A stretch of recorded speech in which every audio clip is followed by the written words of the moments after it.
Hey guys, it's Keon here with KB, and today we want to come at you with some noise that we've been hearing from the community, some rumblings, mainly about the beloved Dave Ramsey. Now, I've been tuned into his content in the past. I took one of his courses, helped me out a lot.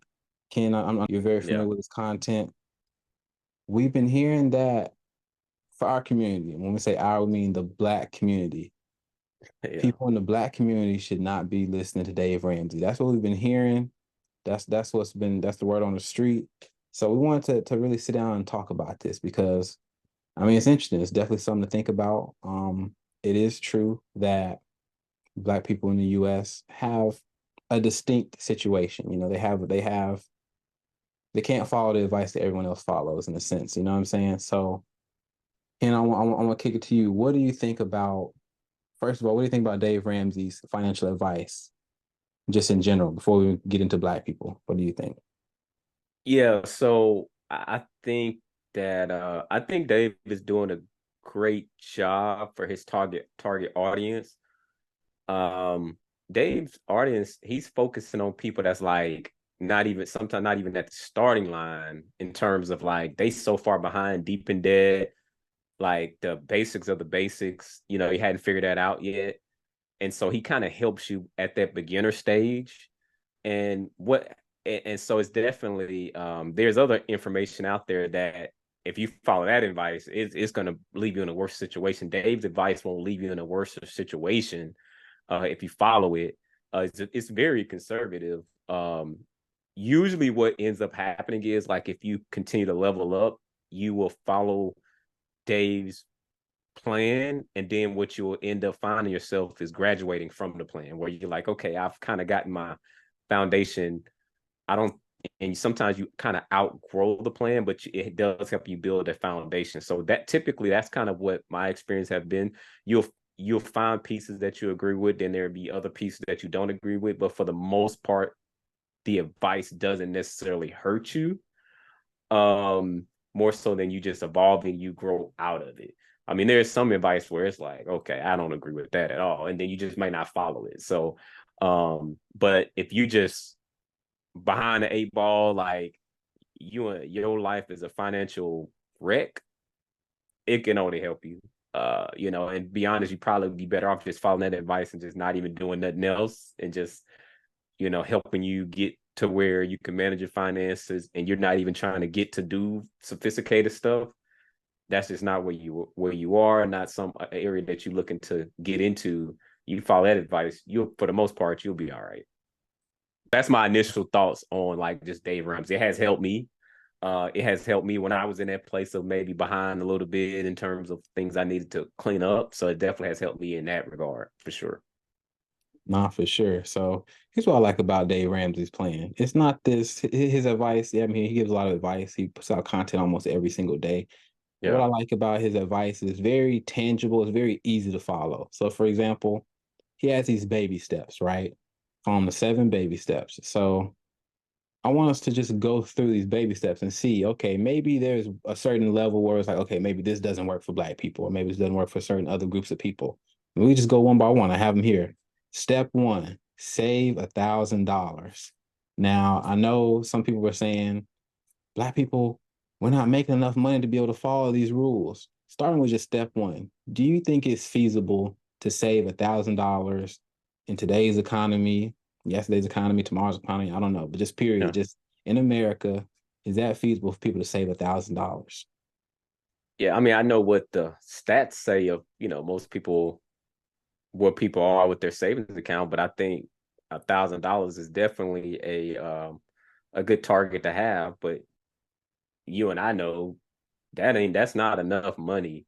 That's just a band-aid on the root of it, but having that as a target, maybe you don't see $1,000 being realistic. Maybe you like, okay. And so my thing is, all right, well, let's split it in half. Let's get to 500, and then once you get there, then work to the 1,000. But I mean, $1,000, I don't think that's not going to harm you to tell you to save $1,000.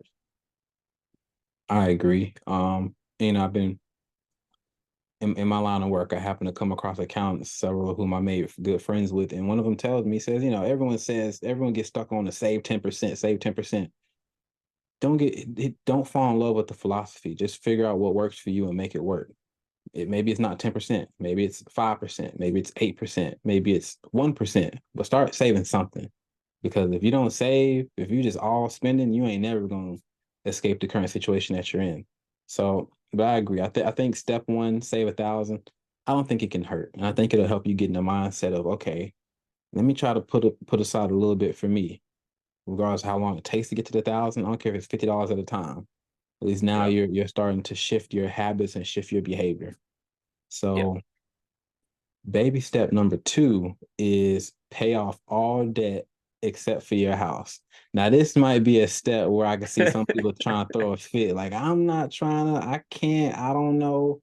So what do you think? A big debt that comes to my mind is student loan debt and maybe credit cards or car loans. So what do you think about those two in particular, trying to pay all those off?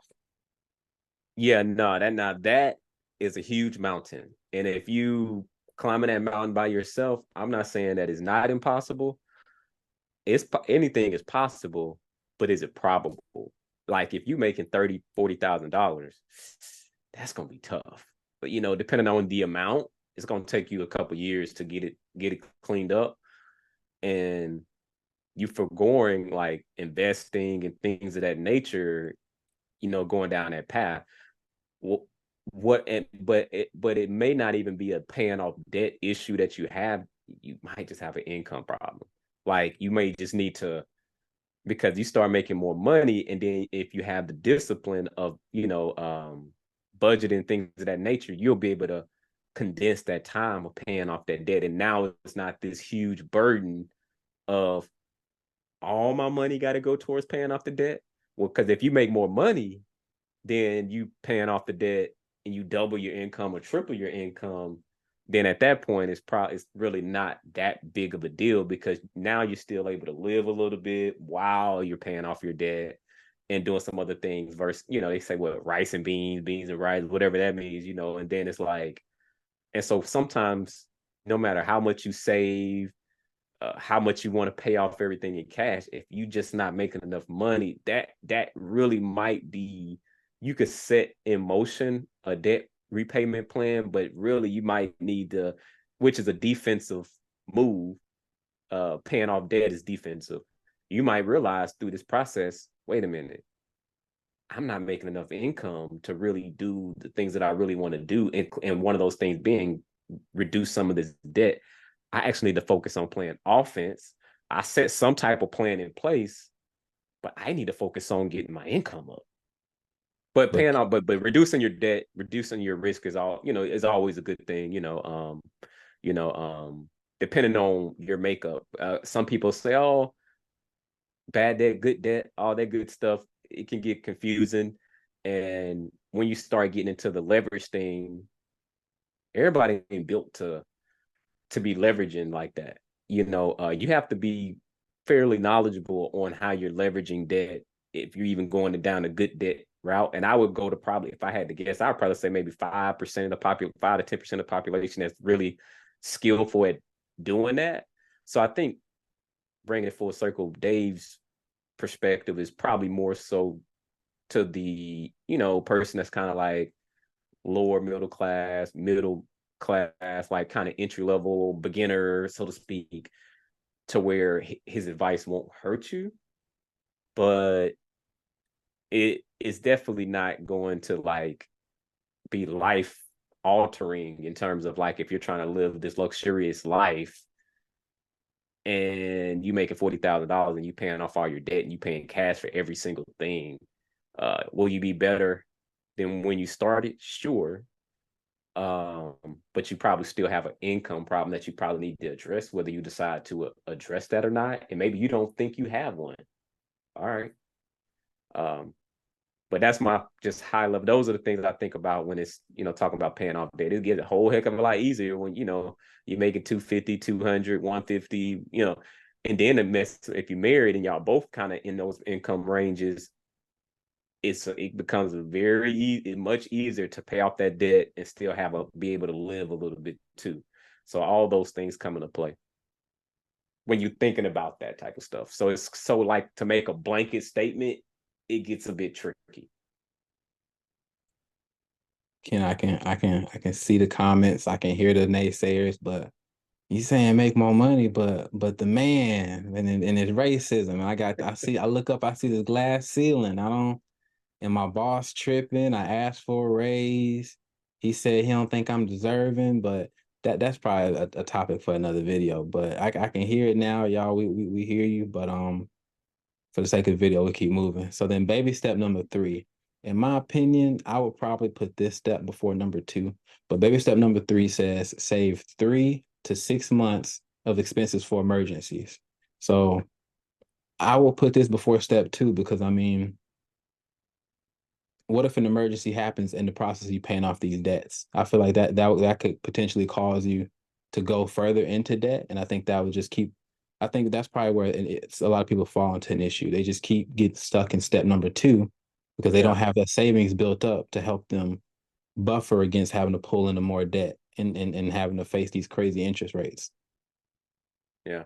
And then, but then that's speaking to, and if you still had to address needing to make more money, then, because you making more money, you could also be able to save your 3 to 6 months sooner rather than later as well, versus it taking you years to fully fund the 3 to 6 months and you still have the debt that you have to address as well. And so I'm not saying make more money solves all the problem. It does whenever you have a solid foundation of knowing how to budget, spending less than you made, every dollar got an assignment, like, and you're intentional in that way. So then when more money comes in, you know how to strategically allocate it appropriately. Then you're ready, because now you're not swayed by Black Friday. You're not swayed by some of these other things that's continuously taking money out of your pocket Right. So without you taking care of your business first. right. So speaking of taking care of your business, so then we go. That takes us into baby step number 4, which is okay. You got your debt taken care of. Got 3 to 6 months of expense for emergencies handled. Now you got to invest 15% of your income for retirement. So I mean, that seems like a high number. I mean, I don't. I'm pretty young, but I mean, I look at the employee match they give it. The company match is what 3-6%. Dave Yeah. saying double that, triple that, quadruple that to go to 15%. What do you think? Yeah, that's the, you know, when you think of retirement planning, 10%, 15%, that's just a general rule of thumb. Um, but what you will start to realize is when you start implementing some of this stuff, 15% off the top of your income, paying yourself first 10%, whether you put it in your savings or you have a reserve fund that maybe you are storing money up to do something, what you start to realize is like, oh man, like the money started disappearing quick, and you may not even be able to get to do some of the things that you really want to, but you're trying to be responsible and like, okay, well, I guess I'm supposed to save for retirement. All these things was like, hold up, taxes, and so by the time the money does come to you, you done paid yourself first, you done put money in retirement, you done paid, the taxes and things like that, and you looking and you like, man, I don't have a lot left to like take care of, and then you taking your rent or mortgage out of that, and utilities and all these other things, and you like, man, I ain't really got much left. And so then it goes back to what I initially said. It helps you realize like, oh, I need to make more money. It still loops back around to making more money or in creating another stream of income, whatever that looks like. Sometimes you still come back around to, man, I need to make some more money. And so a lot of times there's a lot of fight and resistance to making more money, but then when the cold hard facts are staring you in the face just through reality, life gets real. and then either you can just make do and coupon your way the rest of your life, and that's one way. Or you could say, you know what, I got to figure something out. I got to figure out how to make more money. Like, how do I? What can I get into that I can make more money? That way, I can do the 15% because that's the step we're talking about. Do the 15%, and heck, how can I even put myself in a position where that's retirement, that's long term? Maybe I want to get into like put money into index funds or other investments. Maybe I want to get into purchasing individual stocks and opening up a brokerage account, which is separate from the retirement account. But you realize there ain't enough money left over to even get into some of those additional things. So, or maybe you might need to fund a side business that you want to do. And you just realize, like, dang, I need to increase, or you could fight it, or you just say, I need to make more money. It's still coming back around to that in my head, because even 15%, that's just a starter. That's not if you lay it out and you get a retirement calculator and you just do your current salary and you do 15% out of that and you stretch it out over 30 years and it'll show you like roughly how much you'll be looking at, then you'll look at that number and like, ooh, that's not gonna be enough. And that's when you start like running, that's when it really starts hitting you of like like what you start to realize is we as people, we didn't do the numbers. Like you're not doing the numbers. Like you're not like doing the math yourself. That way you can come that way you can deduce, like you come to some type of conclusion of like, okay, if I play this out 30 years from now, that'll potentially give or take will be me. Would I be okay with that? And then sometimes you can even look at where you currently are, the workplace. Okay, people that may have did that or not did that, what is the result that they're getting? If I'm just starting out and I'm looking at their life and where they are, do I want that type of life? And if the answer is no, then you got to reverse engineer it and say, hey, I done had a flash of what 30 years from now look like. I don't think I want to do something different. And it's okay if you don't know what that different is, but if you go down that path, what it's gonna be. So anyway, 15%. I don't think it's enough, but that's just from my perspective. I think it's just a guide to get you started, but I still don't even think that's enough. That makes sense. So then kind of further your point about making more money, I think that becomes even more apparent with these next two steps. If you want to solve them before you start, about to become retirement age. Step 5 is save for college for your children. Now, if you got one kid, that's you looking at you looking at six figures. If you got two or three, yeah, you might have to get you a second or third job or start picking up some overtime. And then step 6 is pay off your house. So that's another six-figure venture, which if you ain't making enough money, it's gonna take you. You're gonna reach triple digits before you get to step 7. So I think, like you say, at some point you do have to say, okay, how can I make more money? And I guess specifically for the Black community, how do we release ourselves from that mindset of thinking that we're just trapped or we're just capped income wise, that we don't deserve higher pay, that we can't work our way up to receiving it? I think if you approaching it from that mindset of that, oh, there is no higher pay for me, I'm just stuck where I'm Yeah, at. I can see why these baby steps wouldn't feel like they're for you, but if you're yeah, approaching it with a I don't want to say prosperity mindset, but if you're approaching it with the mindset that you can control your income, maybe a year from now, maybe you aren't earning crazy, but 5 years from now, I don't have any doubt that if you put in the work, the market will pay what it values, and if you become what the market values, you'll get paid. yeah, yeah, yeah. That's a whole nother video in itself too, um, that we could talk about another time. But yeah, I mean, you spot on. I mean, I think sometimes we add the Black part of it, but your finances is really not a respecter of color, gender, all those things as it relates to principles, financial principles. Like spend less than you make, you know, save 3 to 6 months emergency fund. That has nothing to do with you being black or white, like, or whatever. Like, yeah, you just need to have that in place, like, because things do come up, it. And now, is it you get a spare tire? Now we're talking, is it you like huffing and puffing, like making life decision, like, oh my god, like you going through it off a flat tire, or is it kind of like, you got the money, so you ain't stressing about that. It's just inconvenient. You know what I'm saying? Like, because now you got to alter your day because you got to get it taken care of. Versus like, man, I don't even. I'm gonna have to borrow, some money from you, this person, to even or put it on a credit card, which is gonna take you back and more the back go make take you back more negative.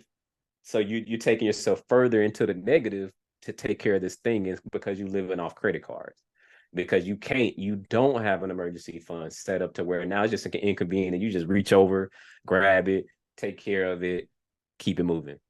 I like, and so for me, I can say it in the place because I've been there. Like, so I've been there where it's like, you riding, you riding in the whip, and you got a picture blocking your picture blocking you got a picture blocking the headlight, the check engine light, because you just Yeah. like, please just get me A to B. I don't even want to look at the check engine light, because the way my money set up right now, I can't afford. I'm just avoiding it. And so like, there is this mentality of avoidance, but hey, it's still, at some point, it's gonna come knocking at the door, and the more you put it off, it it's just going to be that much more magnified. And what I'm talking about is, the sooner you can face, I need to make more money and make an adjustment, the sooner you can get to it and take care of the emergency fund, take care of if you have children, the college fund, take care of the retirement,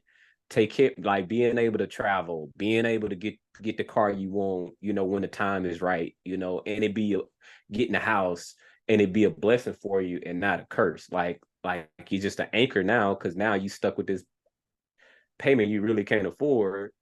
And then at some point, if you're in the workforce, you lose your job, then everything come cascading down. And because you built a house on sand, like, you got all these different payments going on, and you don't have a solid foundation, you will get yourself exposed. And I think ultimately the net of it is that, I think that's what Dave is really speaking to.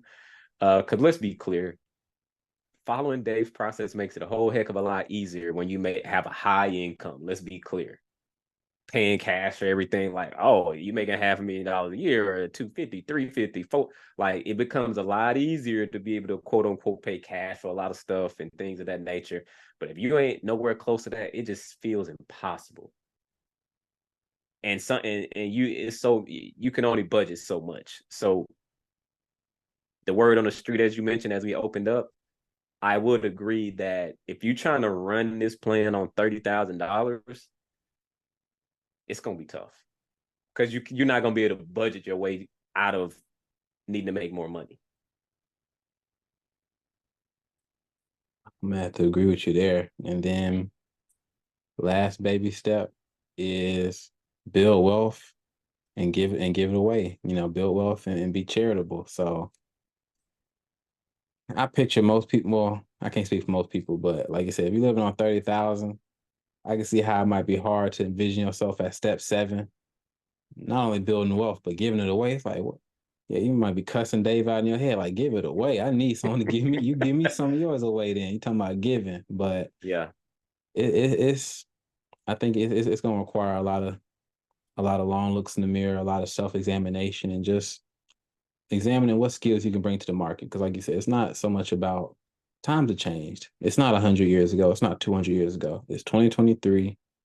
And the main color that's important right now is green or gold, whatever color Bitcoin is, that color too, white. I don't know, but it's all about what can I swipe at the dollar store. That's what's important right now. The color of your credit card, that's the only colors that's really mattering in society right now. So you got to figure out what skills you bring to the table that can bring you more money. And so that's at the end of the day, you can cry racism and you can garner sympathy, but that sympathy ain't gonna help you fill up your gas tank. Money will. So Mm, hopefully y'all got something from this video. And we look to see y'all in the next one. Thank you. yeah. Appreciate y'all. Catch you later.